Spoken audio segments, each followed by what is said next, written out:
A story now for this Remembrance Day. It's about a bloke whom history has pretty much forgotten. Have you ever heard of Roderick Stanley Dallas?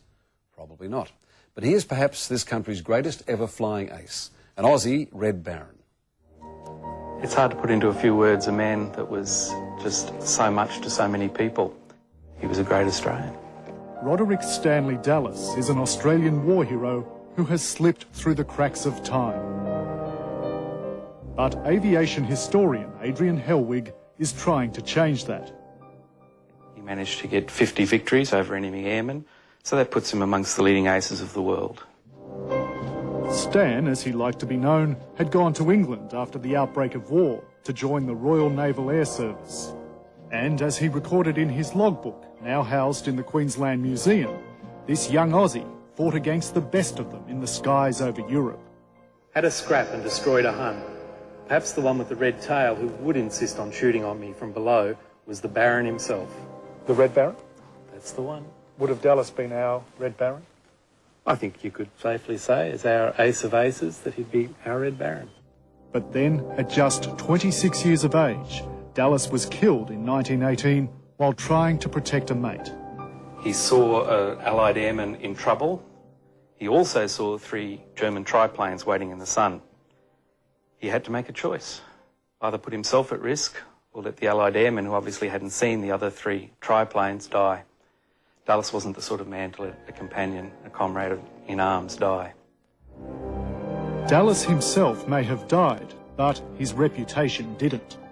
Stanley Dallas was to me a quite outstanding character and perhaps the greatest of Australia's World War I fighter pilots. Why isn't this man better known by all Australians? Good question. We say every Remembrance Day, lest we forget. And I guess sometimes it narks me that he is Australia's greatest air ace of all time, and yes, we have forgotten him. Part of the problem, Adrian says, is how Dallas is listed in the records.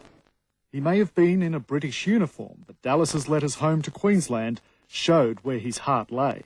Australia, for good Australians, is good enough for me. But on the Commonwealth War Graves Commission website, his nationality is listed as United Kingdom, because that was the origin of the force he served with. As the case of Dallas shows, we have trouble enough remembering our war heroes at times. If someone goes on to the Commonwealth War Graves Commission and stumbles across the Dallas site, not only do they not know he was one of Australia's greatest war heroes, they don't even know he was Australian. And I think that's a great shame. Adrian has requested that the Australian government help write the past, but he's got nowhere.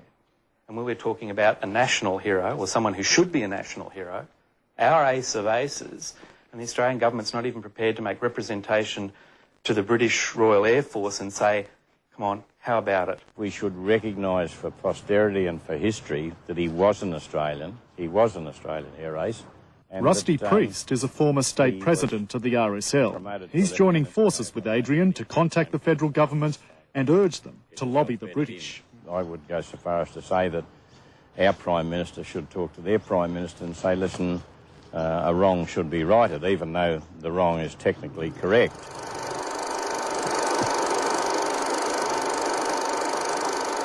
Because I fly World War I model aircraft, it takes me back to that era when people like Stan were actually up there.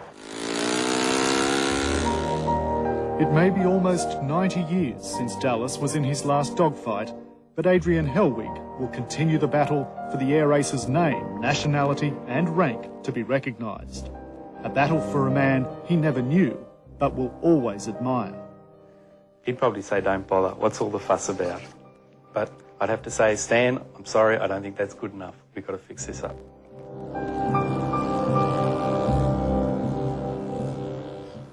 Lovely story. Scott Bevan there on one of our unsung Aussie heroes, a real swashbuckler, wasn't he? And Veterans Affairs tells us that because Major Dallas flew with the RAF, not the RAAF, strictly speaking, it is correct to list him as being from the United Kingdom.